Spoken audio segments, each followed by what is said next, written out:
Hello friends, welcome to this YouTube channel. आज की इस वीडियो में हम टाइम एंड वर्क के कुछ क्वेश्चंस को डिस्कस करेंगे। इन क्वेश्चंस की सहायता से हम नई नई ट्रिक्स को भी सीखेंगे। तो चलिए इस वीडियो को शुरू करते हैं। पहला क्वेश्चन क्या है?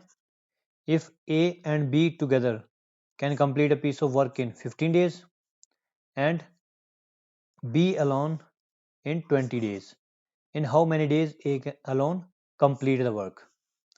अब ए और बी दोनों मिलकर किसी काम को 15 दिन में कर रहे हैं, ठीक है। And B alone in 20 days, और बी अकेला जो है ये 20 दिन में कर रहा है। अब ए अकेला उस काम को कितने दिन में करेगा? तो हम क्या करते हैं, जो टोटल वर्क क्या निकलेगा उसका एलसीएम निकाल लेते हैं। 15 और 20 का एलसीएम कितना होता है? 60। 20 या 60 होता है, 15 चौका 60 होता है। अब इसको डिवाइड करते हैं। 60 को 20 से डिवाइड करेंगे तो कितना आएगा? 3। तो बी की कैपेसिटी क्या हो गई? 3।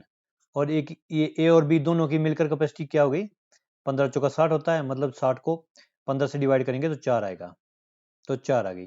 अब यहाँ पे बी अलोन, बी अकेले की कैपेसिटी कितनी है? 3। और ए और बी दोनों की कैपेसिटी मिलाकर कितनी है? 4। तो इसका मतलब ए की कैपेसिटी कितनी हो गई? 1, क्योंकि बी की 3 है ना, और दोनों की 4 है। तो इसके बाद क्या पूछा गया है? A alone can complete a work in. अब ए की कैपेसिटी 1 है, तो वो एक दिन में 1 यूनिट काम करेगा। तो उसको 60 यूनिट काम करने के लिए कितने दिन लगेंगे? इसका सीधा सीधा जवाब है 60 दिन लगेंगे ना उसको, क्योंकि एक दिन में 1 यूनिट कर रहा है तो 60 दिन में 60 यूनिट करेगा। तो कौन सा ऑप्शन है? ऑप्शन ए राइट आंसर है। तो चलिए अगला क्वेश्चन देखते हैं। क्वेश्चन नंबर 2 है, if A and B together can complete a work in 18 days. अब ए और बी दोनों 18 दिन में मिलकर काम करते हैं। A and C together in 12 days, और ए और सी ये 12 दिन में काम कंप्लीट करते हैं। B and C in 9 days, B और सी 9 दिनों में काम कंप्लीट करते हैं। B alone can do the work in. अब बी अकेला कितने दिनों में काम को खत्म करेगा? तो काम कितना हो गया हमारा? अब इन तीनों का एलसीएम निकालेंगे। तो 18, 9 और 12 का एलसीएम कितना होता है? निकाल लेते हैं। 18, 12 और 9 का। अब सीधा सीधा इसमें क्या कॉमन है? 3 तो सीधा ही कॉमन है सब में। 3 छक्का 18, 3 चौका 12, 3 तिया 9। अब इसमें फिर से 3 से डिवाइड करते हैं। 3 दूनी 6, ये 4 सीधा आ जाएगा। 3 एकम 3। अब यहाँ पे 2 से डिवाइड करेंगे। 2 एकम 2, 2 दूनी 4। तो एलसीएम क्या आ गया? 3 तिया 9, दूनी 18, दूनी 36। एलसीएम आ गया हमारे पास 36। इसको मिटा देते हैं इधर से। अब हमारे पास यहाँ पे एलसीएम 36 आ गया है, तो हम इन सब की कैपेसिटीज निकाल लेते हैं। ए और बी की कैपेसिटी क्या हो जाएगी? 18 दूनी 36 होता है, तो इनकी कैपेसिटी 2 हो जाएगी। 12 तीन 36 होता है, तो इनकी कैपेसिटी 3 हो जाएगी। 9 चौका 36 होता है, तो इनकी कैपेसिटी कितनी हो जाएगी? 4। और अब हाँ, इसको सॉल्व करने का आसान तरीका क्या है? इन तीनों को ऐड कर देते हैं, ठीक है।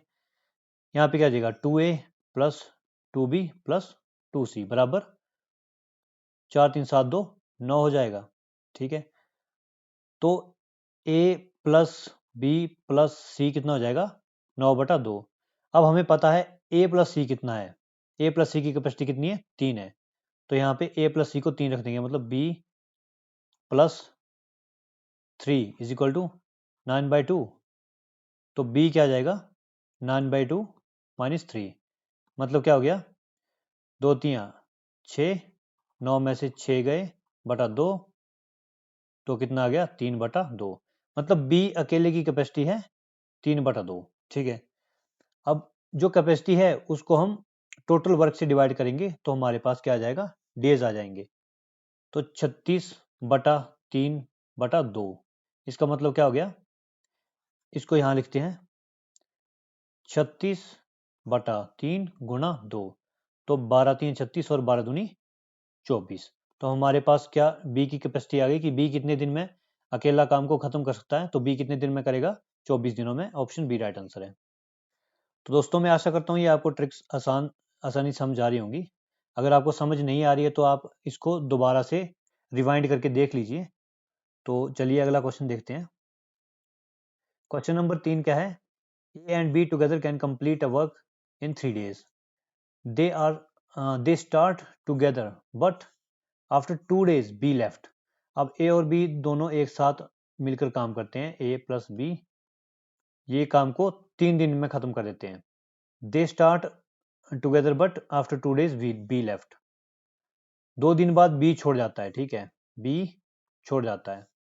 If the work is completed after 2 more days, अब काम को कंप्लीट होने में 2 और ज़्यादा दिन लग जाते हैं, तो B alone could do the work in, अब बी अकेला इस काम को कितने दिन में कर सकता है।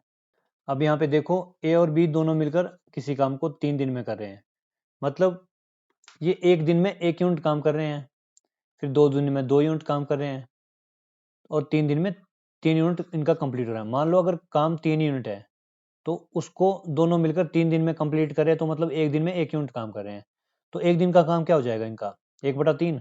तभी तो 3 दिन में ये 3 यूनिट काम करके इसको 1 यूनिट बना रहे हैं। समझ रहे हैं ना आप मेरी बात को? क्योंकि देखिए अगर मान लो काम 3 है तो एक दिन में 1 काम होगा, एक दिन में 2 काम, दूसरे दिन में 2 होगा, तीसरे दिन में 3 होगा, तभी तो पूरा काम होगा। अब मान लो अगर काम 1 है तो एक दिन में कितना होगा 1/3, दूसरे दिन में 2/3 और तीसरे दिन में 3/3, मतलब 1 काम हो जाएगा। तो मतलब इनका पर डे वर्क क्या है, एक दिन का काम क्या है, ए प्लस बी का बराबर 1/3 है, ठीक है। अब इन्होंने साथ में 2 दिन तक काम किया, आफ्टर 2 days बी लेफ्ट। अब 2 दिनों के बाद बी छोड़ गया, तो 2 दिन तक कितना काम हो चुका था। अब एक दिन में 1/3 हुआ, अगले दिन भी 1/3 हुआ, तो 2 दिन में कितना हो गया 2/3।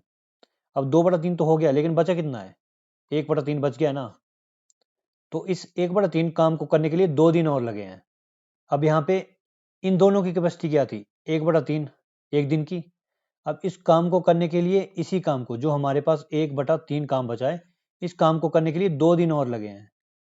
तो मतलब बी की कैपेसिटी कितनी है, बी की कैपेसिटी क्या हो जाएगी, जो काम है वर्क 1/3, इसको हम डिवाइड करेंगे ना किससे, बी कितने दिन लेता है 2 दिन, तो कितना हो जाएगा 1/3 गुणा 2, मतलब 1/6। अब 1/6 ये बी की कैपेसिटी निकल आई हमारे पास, मतलब 1/6 बी एक दिन में काम करता है। तो बी को पूरा काम करने के लिए कितना टाइम लगेगा, इसका उल्टा हो जाएगा ना, तो कितना हो जाएगा 6 दिन। तो कौन सा ऑप्शन है हमारे पास, ऑप्शन बी राइट आंसर है। चलिए अगला क्वेश्चन देखते हैं।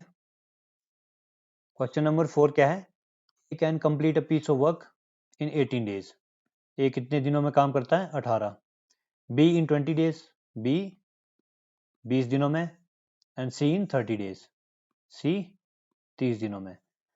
B and C together start the work and forced to leave after 2 days, अब बी और सी 2 दिनों तक काम करते, 2 दिन बाद छोड़ जाते हैं। The time taken by A alone to complete the remaining work is, अब ए जो है उसको जो बचा हुआ काम है, जो लेफ्ट ओवर वर्क है, उसको अकेले करने में कितना टाइम लगेगा, तो ये हमने फाइंड करना है, ठीक है। अब इसको हम एलसीएम निकाल लेते हैं, इसको इस मेथड को कहते हैं एलसीएम मेथड। पहले हम इसका एलसीएम निकालते हैं, 18, 20 और 30 का एलसीएम कैसे निकलेगा। अब यहाँ देखो 18, 20 और 30, पहले तो 2 से काटते हैं, 2 9 18, 2 ढाई 20, 15 दूनी 30। अब 3 से 3 3 9, ये 10 ही रहेगा, और 3 5 15। अब ये आपस में 5 कॉमन है, अभी यहाँ से 5 कॉमन लेते हैं, ये यहाँ से 3 आएगा, 5 दूनी 10, 5 एकम 5, तो हमारे पास एलसीएम क्या आया, 5 दूनी क्या हो गया 10 हो गया, और 3 तियाँ 9 दूनी 18, मतलब 180 हमारे पास एलसीएम आ गया यहाँ पे। अगर 180 हमारे पास एलसीएम है, तो यहाँ पे ए की कैपेसिटी कितनी है 10, बी की कितनी है, बी 9 180 मतलब 9, और सी की कितनी है 3 6 18 मतलब 6। अब हमारे पास सबकी कैपेसिटी आ गई है, तो क्या हुआ था कि बी और सी ने 2 दिन तक काम किया था। B and C together start the work and force to leave after 2 days, तो पहले बी और सी ने ही काम किया था, तो बी और सी एक दिन में कितना काम कर सकते हैं, बी की कैपेसिटी है 9, सी की है 6, मतलब 15 यूनिट वर्क जो है वो एक दिन में कंप्लीट कर सकते हैं। तो बाकी 2 दिन में कितना काम करेंगे ये दोनों, गुणा 2 हो जाएगा, मतलब 30 काम इन्होंने 2 दिन में खत्म कर दिया। तो बचा कितना, 180 में से 30 चले गए ना, और 150 बच गया हमारे पास यहाँ पे काम। अब जो ये 150 काम है ना, ये अकेले करना है ए को, और ए की कैपेसिटी है 10, मतलब एक दिन में 10 यूनिट काम करता है। तो 150 यूनिट काम करने को कितना समय लगेगा, इसको बटा 10 कर देंगे, तो कितना लगेगा, सिंपली 15 निकल आएगा ये डिवाइड करके। तो कौन सा ऑप्शन है, ऑप्शन सी राइट आंसर है। तो चलिए दोस्तों अगला क्वेश्चन देखते हैं। क्वेश्चन नंबर 5 है हमारे पास, working 5 hours a day, A can complete a work in 8 days, and working 6 hours a day, B can complete the same work in 10 days. Working 8 hours a day, they can jointly complete the work in. अब यहाँ पे पहले हम work निकाल लेते हैं, तो work कितना कितना कर रहे हैं। अभी ये 5 घंटे काम करके 8 दिनों तक काम करता है, मतलब 5 गुना 8 बराबर 40 यूनिट वर्क आ गया। यहाँ पे जो सेम वर्क है, वर्क सेम है हमारे पास, ठीक है। Working 6 hours a day, B can complete the same work in 10 days। अब बी क्या कर रहा है, ये एक ही बात हो रही है यहाँ पे, और बी क्या कर रहा है, 6 घंटे काम करके 10 दिनों तक काम करता है, और कितना काम होता है, अब इसको निकालते हैं। ये कितना काम करता है, 10 का 60, मतलब इसकी कैपेसिटी 60 है, ठीक है। Working 8 hours a day, they can jointly complete the work in. अब 8 घंटे काम करके ये दोनों कितने टाइम में काम कर सकते हैं। अब ये इनकी कैपेसिटीज हैं, क्योंकि ये 40 घंटे लेता है काम करने को और ये 60 घंटे लेता है काम करने को, तो हम इनकी कैपेसिटी निकाल लेते हैं इससे, कि ये 1 घंटे में कितना काम करता है या 1 दिन में कितना काम करता है, ठीक है। तो पहले तो इसका एलसीएम क्या होगा, इसका एलसीएम होगा 120, तो इसकी कैपेसिटी 3 आ गई, इसकी कैपेसिटी 2 आ गई। तो इन दोनों ने मिलके काम करना है, मतलब दोनों की कैपेसिटी क्या हो जाएगी, ए प्लस बी, 3 जमा 2 बराबर 5 हो जाएगी ना, जब दोनों मिलके काम करेंगे तो। अब ए प्लस बी दोनों का पर डे वर्क कितना है, 5 है, और टोटल कितना है, 120 यहाँ पे टोटल वर्क है, मतलब टोटल वर्किंग आवर्स 120 है, और ये इनकी कैपेसिटी कितनी, 5 है। तो 120 बटा 5 कर देंगे तो हमारे पास कुल आवर्स आ जाएंगे, जितने घंटे काम हुआ है। 120 को 5 से भाग देते हैं, 5 दूनी 10, 2 12 और 5 चौका 20, मतलब 24। अब इन दोनों ने मिलकर 24 घंटे काम किया है, और ये एक दिन में कितने घंटे काम करते हैं, 8 घंटे। तो एक दिन में 8 घंटे काम करते हैं, तो अगर एक दिन में 8 घंटे काम करते हैं तो 24 घंटे काम करने के लिए इन्हें कितने दिन लगेंगे, डिवाइड कर देते हैं इनको, 8 या 24। तो ये दोनों मिलकर इस काम को, जो बचा हुआ काम है, इस काम को 3 दिन में पूरा कर देंगे। तो ऑप्शन ए राइट आंसर है। तो चलिए अगला क्वेश्चन देखते हैं। क्वेश्चन नंबर 6 क्या है, Ganga and Saraswati working separately can mow a field in 8 and 12 hours respectively.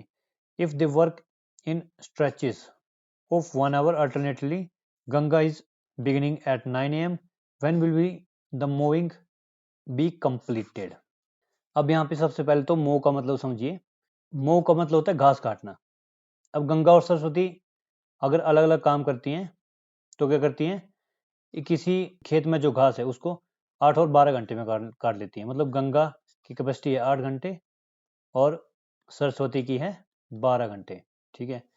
If they work in stretches of 1 hour alternately, अगर वो एक एक, तो इनकी हम क्या करते हैं, पर आवर कैपेसिटी निकाल लेते हैं ना। इसका क्या हो जाएगा, एलसीएम क्या हो जाएगा, 12 और 8 का होता है 24, तो 8 तियाँ 24 और 12 दूनी 24, मतलब इनकी पर कैपेसिटी क्या है, 3 और 2। अब ये क्या करती हैं, अल्टरनेटली काम करती है, मतलब एक घंटे काम करती है, दूसरे घंटे दूसरी काम करती है। तो अब ये 9 बजे स्टार्ट करती हैं। When will the moving be completed. अब 9 बजे कौन स्टार्ट करती है, पहले गंगा। तो गंगा ने 9 बजे स्टार्ट किया, तो 9 बजे कितना काम किया इसने, एक घंटे में 3 कर दिया। फिर सरस्वती ने किया, सरस्वती ने एक घंटे में 2 कर दिया। फिर से गंगा ने किया 3, सरस्वती ने 2, फिर से गंगा ने 3, सरस्वती ने 2, उसके बाद फिर से गंगा 3, उसके बाद सरस्वती 2, फिर से गंगा 3, सरस्वती 2। तो हम अब देखते हैं कितना वर्क हुआ है। ये 5 5 का जोड़ा है ना इसमें, 3 4 और 5, 1 2 3 4 5, मतलब ये तो 25 हो गया, लेकिन हमें 24 ही है। तो इसके बाद 3 और सरस्वती ने 1 किया, तो सरस्वती कैपेसिटी है 2, मतलब एक घंटे में 2 की कैपेसिटी है, तो इसने आधा घंटा लिया होगा ना, मतलब इससे यहाँ पे 30 मिनट आए होंगे हमारे पास। तो यहाँ पे क्या हो रहा है, ये जो है ये काम है, ये 2 घंटे का काम हो रहा है, 1 घंटा इसका और 1 घंटा इसका। तो ये 2 घंटे हो गए, 4 6 8, ये 9 और 30 मिनट, मतलब 9 घंटे 30 मिनट। तो अभी 9 बजे हैं, तो 9 और 3 12, 3 घंटे हो गए, 12 और 6 कितने होते हैं, 18, मतलब 6 घंटे और कितना 30 मिनट। तो ये ऑप्शन बी जो है हमारे पास राइट आंसर है। तो क्वेश्चन नंबर 7 करिए हमारे पास, if 10 men can do a piece of work in 12 days। अब जो 10 लोग हैं वो किसी काम को 12 दिन में कर सकते हैं। The time taken by 12 men to do the same piece of work. अब इसमें होता है मैन डेज वर्क का कंसेप्ट होता है, man into days upon work बराबर man into days upon work. अब यहाँ पे 10 men can do a piece of work in 12 days। अब 10 लोग जो हैं वो 12 दिनों में काम कर सकते हैं, और 12 men can do the same work in how many days. अब 12 लोग जो हैं वो कितने दिनों में काम को पूरा करेंगे। अब वर्क जो है यहाँ पे सेम है तो हम इसको कंसीडर नहीं करेंगे क्योंकि ये कैंसिल आउट हो जाएगा। तो यहाँ से सिंपल निकल आएगा डी बराबर, सॉरी 12 और 12 तो सीधा ही कट जाएगा ये, तो 10 आ जाएगा ना हमारे पास डी। तो कौन सा ऑप्शन है, ऑप्शन बी राइट आंसर है। तो चलिए अगला क्वेश्चन देखते हैं। क्वेश्चन नंबर 8 क्या है हमारे पास, to complete a work A takes 50% more time than B. अब ए जो है वो 50% ज़्यादा टाइम लेता है बी से, मतलब बी कम टाइम लेता है, मतलब बी की कैपेसिटी ज़्यादा है। अगर मान लो 50% का मतलब पहले निकाल लेते हैं, 50% का की वैल्यू होती है 1/2। अगर मान लो यहाँ पे कौन सा टाइम ज़्यादा ले रहा है, ए टाइम ज़्यादा ले रहा है ना, तो मान लो अगर बी जो है वो 2 यूनिट टाइम लेता है तो बी कितना लेगा, 3 यूनिट टाइम लेगा। तो मतलब बी कम टाइम ले रहा है, मतलब इसकी कैपेसिटी की होगी ज़्यादा, तो ये कैपेसिटी के टर्म में क्या हो जाएगी, ये वैल्यू इंटरचेंज हो जाएगी। तो इसकी कैपेसिटी क्या हो जाएगी 2 और इसकी हो जाएगी 3। तो अभी हमारे पास कैपेसिटी आ गई है ए और बी की। अब क्या हो रहा है यहाँ पे, ये दोनों मिलकर 18 दिनों में काम को कंप्लीट कर रहे हैं, मतलब जो टोटल वर्क है वो 18 दिन में कंप्लीट हो रहा है जब ये दोनों मिलकर काम कर रहे हैं, ठीक है। तो ये मिलकर काम कितना कर रहे हैं, 5 मिनट काम कर रहे हैं ना, क्योंकि 2 ये कर रहा है और 3 ये कर रहा है, तो टोटल 5 यूनिट काम हो रहा है। अब 5 यूनिट काम कितने दिन में हो रहा है, 18 दिन में, मतलब टोटल काम कितना है, जो 5 को इससे गुणा करेंगे तो टोटल यूनिट काम आ जाएगा ना, क्योंकि एक दिन का काम कितना है 5 यूनिट, और तो 18 दिन में कितना काम होगा, 18 गुणा 5 बराबर 90 हो जाएगा। अब 90 यूनिट हमारे पास काम आ गया है, तो हम सिंपली बी निकाल सकते हैं ना कि बी कितने दिन में काम को कंप्लीट करेगा, क्योंकि बी की कैपेसिटी क्या है यहाँ पे, बी की कैपेसिटी यहाँ पे 3 और काम कितना 90, तो 90 को भाग देंगे 3 से तो हमारे पास क्या आएगा 30 आ जाएगा। तो कौन सा ऑप्शन है, ऑप्शन ए राइट आंसर है। बहुत ही इजी क्वेश्चन है दोस्तों, ये देखने में बहुत मुश्किल लगते हैं लेकिन जब इनको ट्रिक्स के साथ किया जाता है तो बहुत ही ईजी हो जाते हैं। तो चलिए अगला क्वेश्चन देखते हैं। क्वेश्चन नंबर 9 के दिया हमारे पास, if 10 men or 20 boys can make 260 mats in 20 days, then how many mats will be made by 8 men and 4 boys in 20 days। अब यहाँ पे 10 men और 20 boys बोला, मतलब जो 10 men काम करते हैं वो 20 boys के इक्वल करते हैं, ठीक है। तो एक मैन जो काम करता है वो 10 boys के इक्वल करेगा, सॉरी 2 boys के इक्वल करेगा, मतलब एक मैन की कैपेसिटी है 2 boys की इक्वल है। अब ठीक है, अब हम क्या करते हैं, इसको सिंपली बॉयज में ही रख देते हैं, ठीक है। तो 20 बॉयज क्या है, 20 बॉयज है, 20 डेज ले रहे हैं कितनी मैट बनाने में, 260 मैट बनाने में। तो यहाँ पे 8 मैन एंड 4 बॉयज बोला गया है, मतलब 8 मैन किसके इक्वल है, इक्वल है। अब एक मैन कितना, 2 बॉयज के इक्वल है ना, तो 8 मैन कितने के इक्वल हो गए, 8 इंटू 2 बराबर 16 बॉयज के इक्वल हो गए, और 16 बॉयज ये हैं और प्लस 4 बॉयज ये हैं, तो टोटल बॉयज कितने हो गए 20। तो 20 बॉयज 20 डेज में कितनी मैट्स बनाएंगे, तो ये वर्क 2 चाहिए हमें, तो ये सिंपल कैंसिल हो गया। तो हमारे पास ऑप्शन क्या आ गया यहाँ पे, ऑप्शन ए 260 ही आ गया हमारे पास ये भी। तो कौन सा ऑप्शन है, ऑप्शन ए राइट आंसर है।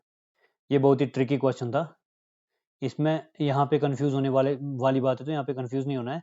अगर इस तरह का क्वेश्चन कहीं दिया है तो पहले मैन और बॉयज इक्वलेंट निकाल लेना है पहले, जो यहाँ पे है ना, मैन को बॉयज में कन्वर्ट कर लेना, उसके बाद आपने ये क्वेश्चन सॉल्व करना है इस प्रकार से। तो चलिए अगला क्वेश्चन देखते हैं। क्वेश्चन नंबर 10 क्या है हमारे पास, ए can complete 7/10 of work in 15 days, then he completed the remaining work with the help of B, मतलब B के साथ मिलकर करता है 4 दिनों में। अब क्या पूछा गया है कि in how many days A and B can complete entire work together. अब यहाँ पे 7/10 ऑफ वर्क तो पहले हो गया है, तो बचा कितना है 3/10, तभी तो 10/10 होके एक बनेगा ना, इक्वल होगा। तो 3/10 हमारे पास बच गया है। अब 3/10 कौन मिलकर कर रहा है? ए और बी मिलकर कर रहे हैं ना, तो ए प्लस बी क्या कर रहे हैं? 3/10 काम को 4 दिन में पूरा खत्म कर दे रहे हैं। अगर ये 4 दिन में इतना काम कर रहे हैं तो एक दिन में कितना काम करेंगे? बटा 4 करेंगे ना, तो कितना होगा? 1 डे वर्क क्या होगा इनका? 3/10 इंटू 4 मीन्स 3/40 हो जाएगा। इनका अगर 1 डे वर्क 40 है, मतलब एक दिन में 3/40 काम करते हैं ये, तो टोटल कितना टाइम लगेगा इनको काम को कंप्लीट करने में? इसका उल्टा हो जाएगा, क्योंकि अगर एक दिन में ये इतना काम करते हैं तो इतने ही दिन लगेंगे उसको काम को पूरा खत्म करने के लिए। तो कितना हो जाएगा? इसका उल्टा हो जाएगा, मतलब 40/3। तो क्या गया हमारे पास काट के? 13×3 = 39 और एक 40/3, तो 13 से ही 1/3 दिन लगेंगे इनको। ऑप्शन सी राइट आंसर है हमारा। फ्रेंड्स, इसी के साथ ये वीडियो समाप्त होती है। इसमें मैंने आपको कुछ बेसिक और एडवांस ट्रिक्स को बताने की कोशिश की है। मैं आशा करता हूँ कि आपको ये समझ में आई होंगी। अगर आपको ये समझ में आई हैं तो इस वीडियो को लाइक और शेयर करें, साथ ही चैनल को भी सब्सक्राइब कर लें ऐसी बेहतरीन वीडियोज़ को देखने के लिए। तो मिलते हैं एक और नई वीडियो में, तब तक के लिए धन्यवाद। जय हिंद, वंदे मातरम।